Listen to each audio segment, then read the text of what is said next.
Di Wahyu pasal 18 kita melanjutkan dengan ayat 9. Di sini kita beralih mendengar tanggapan dari dunia. Raja-raja di bumi, pedagang-pedagang, nahkoda dan pelayar, yaitu orang yang telah memperkayakan diri mereka, menangis dan meratap. Ayat 9. Dan raja-raja bumi yang dengan dia berzinah dan hidup menurut hawa nafsu akan menangis dan meratapi dia bila mana mereka melihat asap pembakarannya. Yang meratap di sini disebut raja-raja bumi. Ini bukanlah ke-10 tanduk atau ke-10 raja yang bersekutu dengan binatang itu. Justru mereka yang akhirnya membenci pelacur itu dan membakarnya. Ya, di sini kita membaca mengenai pembakaran itu. Yang raja-raja bumi ini adalah kawan dari Babel itu. Dan mereka meratapi pemusnahannya. Yehezkiel pasal 26-28 yang menceritakan hukuman kota Tirus mirip nubuatan ini.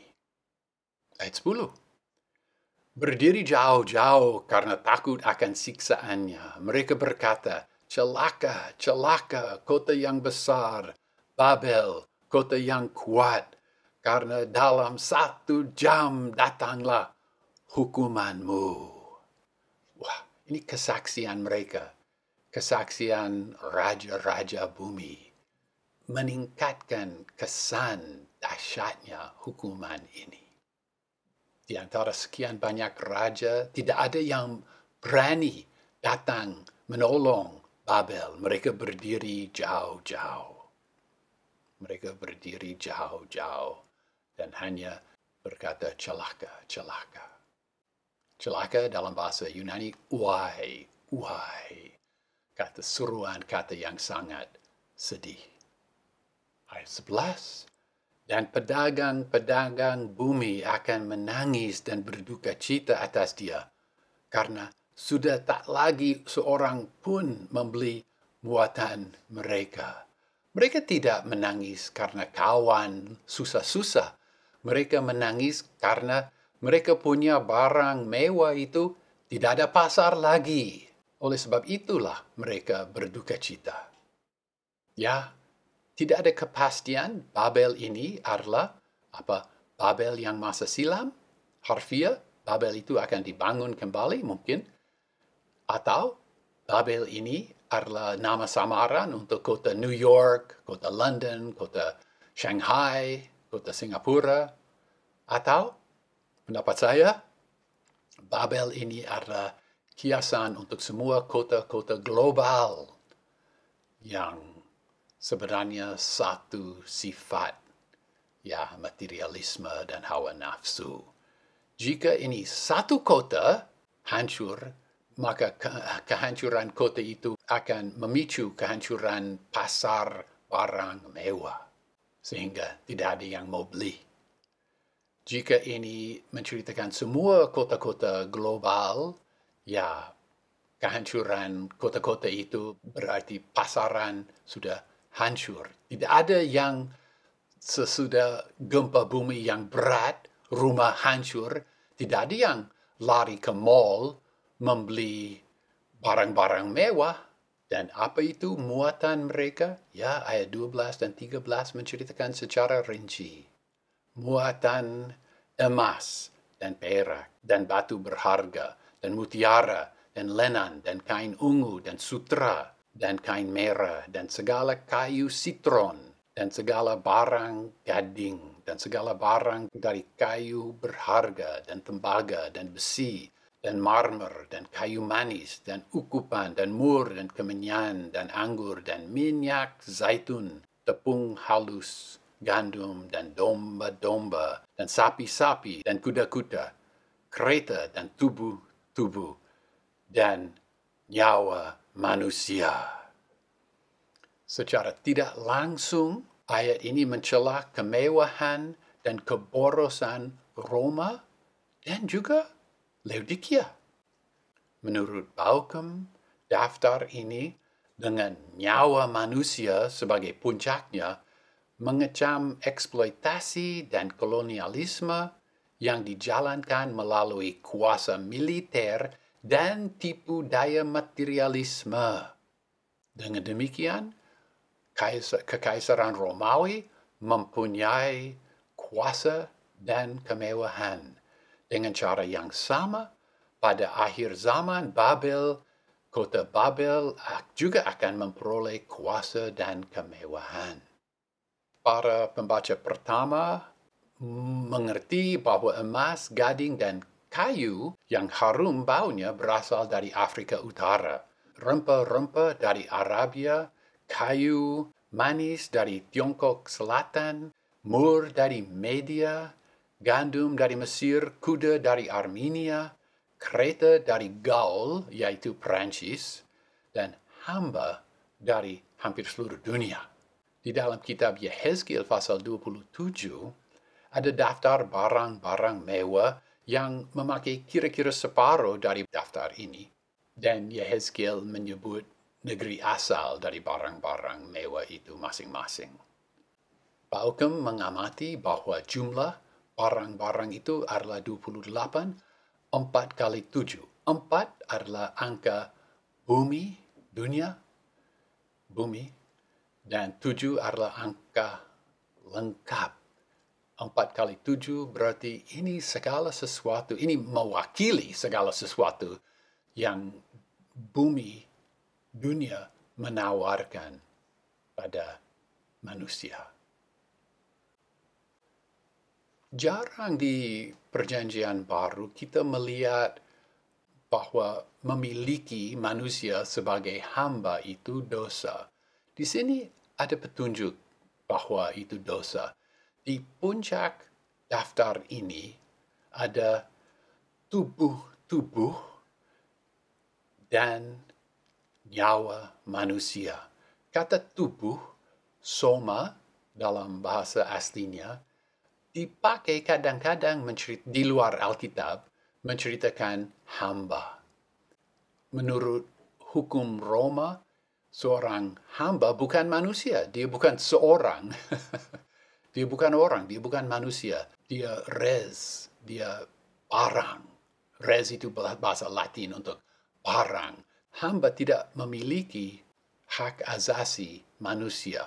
Ya, ada hukum-hukum mengenai apa Tuhan boleh lakukan terhadap hambanya, tetapi itu lebih seperti peraturan mengenai binatang peliharaan, bukan peraturan mengenai hak asasi manusia.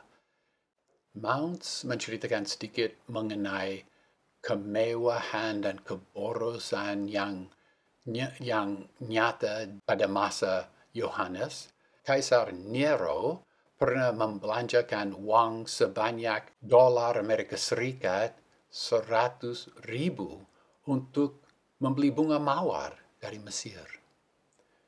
Kaisar Vitellius suka makan otak merak dan lidah burung malam. Wanita yang kaya menuntut bak mandi dibuat dari perak. Julius Caesar, Kaisar Julius, membelanjakan uang 18.000 dolar Amerika Serikat hanya untuk membeli sebutir mutiara untuk dihadiahkan kepada orang. Untuk merayakan suatu kemenangan besar, Kaisar Vespasian memberi seragam sutra kepada seluruh bala tentaranya. Walaupun sutra harus diimpor, pakai unta ya, diimpor dari Tiongkok, Tionghoa, Cina. Rasakanlah apa yang dicatat di dalam ayat 14. Dan buah keinginan jiwamu telah pergi daripadamu, dan segala kelimpahan dan kecemerlangan dimusnahkan daripadamu. Dan hal-hal ini kamu sama sekali tidak temui lagi.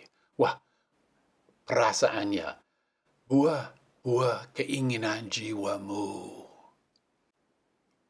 Kita zaman ini orang percaya harus memeriksa diri kita. Apa buah-buah keinginan jiwa kita? Buah-buah keinginan jiwa kita. Apa kerinduan kita apa? Apakah kerinduan kita adalah barang mewah? Sesuatu yang lebih bagus ini, barang ini yang lebih bagus, barang ini yang lebih bagus.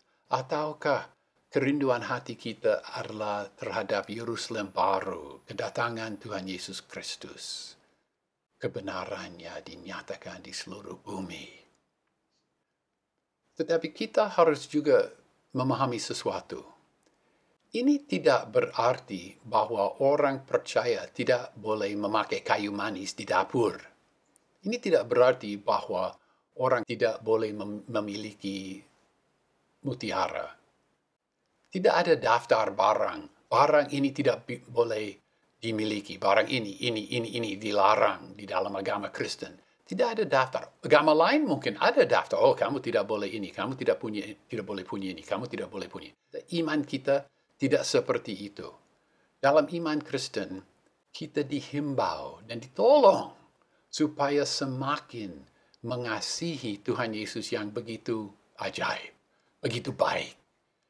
Dan makin mengasihi Dia, makin tidak ada tempat di hati kita untuk merindukan barang-barang kemewahan ini, barang-barang mewah yang diceritakan di sini.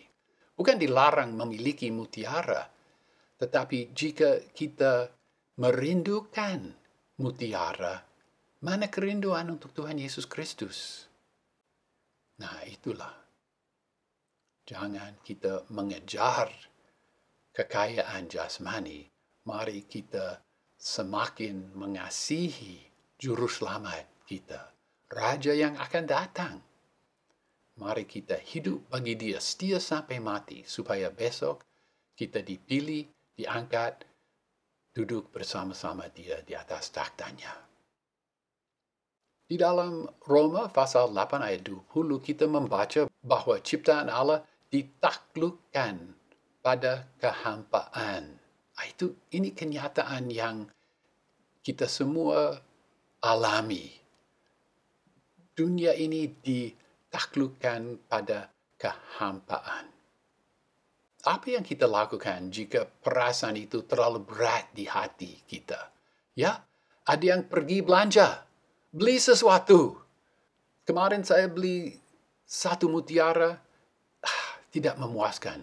Saya harus 10 mutiara. Belanja, beli, mengumpulkan barang. Apakah itu obat yang berguna untuk penyakit kehampaan? Ada obat yang lain yang lebih baik, yaitu semakin mengasihi Tuhan Yesus Kristus. Itulah obat yang sempurna menghadapi masalah kehampaan yang ada di dunia ini. Jangan kita ikut pola Laodikia. Jangan kita ikut pola Babel. Belanja karena kehampaan yang kita alami. Tidak, kita semakin mengasihi Tuhan Yesus Kristus. Ayat 15, pedagang-pedagang barang-barang ini, mereka yang menjadi kaya dari Dia, dari jauh berdiri karena takut terhadap siksaannya, mereka menangis dan berduka cita. Ya, sama seperti raja-raja di dalam ayat 10, juga pedagang-pedagang yang dulu beruntung besar karena kemewahan Babel. Nanti pada waktu yang dibuatkan di sini hanya dapat berdiri jauh dan meratapi keadaan kota Babel. Ayat 16, dan berkata, celaka, celaka kota yang besar, yang berpakaian lenan halus dan ungu dan merah, dan dilapisi emas dan batu permata dan mutiara. Beberapa kata di sini juga dipakai dalam pasal 17 ayat 4 mengenai pelacur. Ingatlah lenan kain ungu dan merah, emas, batu permata, mutiara. Ayat 17. Karena dalam 1 jam dibinasakanlah kekayaan sebanyak itu, dan setiap nahkota, dan setiap orang yang berlayar lepas dari pantai, dan anak kapal, dan semua yang mengerjakan laut dari jauh berdiri. Ini kelompok yang ketiga, mereka yang mengerjakan, yang hidup dari laut. Mereka juga tidak dapat menolong Babel. Tidak ada yang dapat menolong Babel. Ayat 18. Dan berseru karena melihat asap pembakarannya dengan berkata, siapa seperti kota yang besar itu? Dalam kitab Yehezkiel, pasal 27 ayat 32, ditulis juga siapa seperti Tirus yang dibungkamkan di tengah laut. Ya, ini juga ada bergema dari perjanjian lama. Ayat 19. Dan mereka melemparkan debu di atas kepala mereka dan berseru.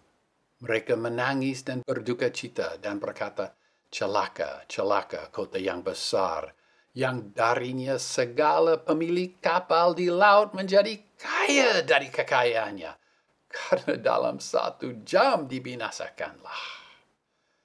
Kata kerja menangis dan berduka cita dipakai 3 kali dalam bagian itu. Ayat 11, 15, dan 19. Ungkapan celaka, celaka, uai, uai dalam bahasa Yunani. Ungkapan celaka, celaka diungkapkan 3 kali dalam bagian ini, yaitu ayat 10, 16, dan 19. Dan ungkapan dalam 1 jam juga diulangi, dipakai 3 kali di dalam bagian ini, yaitu ayat 10, 17, dan 19. Bagian ini dan seluruh kitab Wahyu disusun dengan sempurna dan sangat mengesankan. Ini mirip apa yang kita lihat di dalam Yehezkiel pasal 27 ayat 29 dan 30. Dan semua yang memegang dayung, dan semua pelaut, dan semua mualim di laut akan turun dari kapal mereka ke darat dan berdiri. Dan mereka akan memperdengarkan suara mereka lawanmu, dan mereka akan berseru dengan pahit. Dan mereka akan melemparkan debu pada kepala mereka. Mereka akan berkubang dalam abu. Mereka berduka cita bukan karena mereka kehilangan sahabat. Mereka berduka cita karena mereka kehilangan sumber pendapatan. Demikian tanggapan dari manusia. Mulai ayat 20, tanggapan dari surga. Ayat 20. Bersukacitalah di atas dia surga, dan para orang kudus, dan para rasul, dan para nabi, karena Allah telah menghakimi dia dengan hukuman yang ingin dia pakai melawan kamu. Di sini surga dianggap pribadi yang harus bersukacita. Seperti juga pasal 12 ayat 12, di sini surga itu tunggal, di sana di luar pola biasa surga itu jamak. Ada kiasan ini, surga tidak dapat bersukacita, tapi mereka yang diam di surga dapat bersukacita. Ini kita ingat nyawa mereka yang dibawa mezbah waktu segel yang kelima dibuka, mereka menangis berseru betapa lama. Di pasal 6 ayat 11 mereka harus beristirahat selama suatu waktu lagi hingga kawan hamba mereka dan saudara-saudara mereka dan mereka yang akan dibunuh seperti mereka juga mereka menggenapi jumlah. Nah, di Wahyu pasal 18 ayat 20, waktu sudah tiba. Dan mereka tidak berseru lagi, hai, berapa lama lagi? Tetapi sekarang mereka boleh bersukacita karena hukuman yang mereka rindukan tiba. Ayat 21. Dan seorang malaikat yang kuat mengangkat sebuah batu seperti sebuah batu kilang yang besar dan melemparkannya ke laut dengan berkata, dengan kekerasan yang demikian, Babel, kota yang besar itu akan dilemparkan dan sama sekali tidak ditemui lagi. Batu kilangan yang besar itu, menurut Expositor's Bible Commentary Revised, itu mempunyai garis tengah kira-kira 1,2 sampai 1,5 meter. Besar batu seperti itu. Batu seperti itu dilemparkan ke dalam laut, sudah tidak ada lagi. Sudah hilang dan tidak akan dipakai lagi. Ini menjadi alat peraga untuk menceritakan akhir dari kota Babel. Yesaya pasal 20, Yeremia pasal 13, Yehezkiel pasal 4. Di situ juga Nabi mempergunakan alat peraga untuk menegaskan berita mereka. Yehezkiel 26 ayat 21 ditulis, kota Tirus tidak ditemui lagi untuk selama-lamanya. Demikian juga kota Babel tidak akan ditemui lagi. Ayat 22. Dan bunyi pemain-pemain kecapi, dan pemain-pemain musik, dan peniup-peniup seruling, dan sangkakala sama sekali tidak didengar lagi di dalam engkau. Dan setiap tukang dari segala kejuruan sama sekali tidak ditemui lagi di dalam engkau. Dan bunyi batu kilang sama sekali tidak didengar lagi di dalam engkau. Sedih ini. Sekali lagi, kecapi, kitara adalah alat musik biasa pada masa Yohanes, seperti gitar tanpa tidak pakai leher. Dan ada banyak senar, banyak strings. Ini menceritakan pemusnahan yang total. Ayat 23 melanjutkan, dan cahaya lampu sama sekali tidak bercahaya lagi di dalam engkau. Dan suara mempelai laki-laki dan mempelai perempuan sama sekali tidak didengar lagi di dalam engkau. Karena pedagang-pedagangmu menjadi pembesar-pembesar bumi. Karena oleh sihirmu segala bangsa telah disesatkan. Sebenarnya 3 alasan diceritakan di sini dan di dalam ayat yang berikutnya. Mengapa harus ada hukuman seperti ini? Alasan pertama, pedagang Babel menjadi pembesar bumi. Menjadi pembesar bumi. Kedua, oleh sihirmu segala bangsa telah disesatkan. Sihir ini aslinya pharmakeia.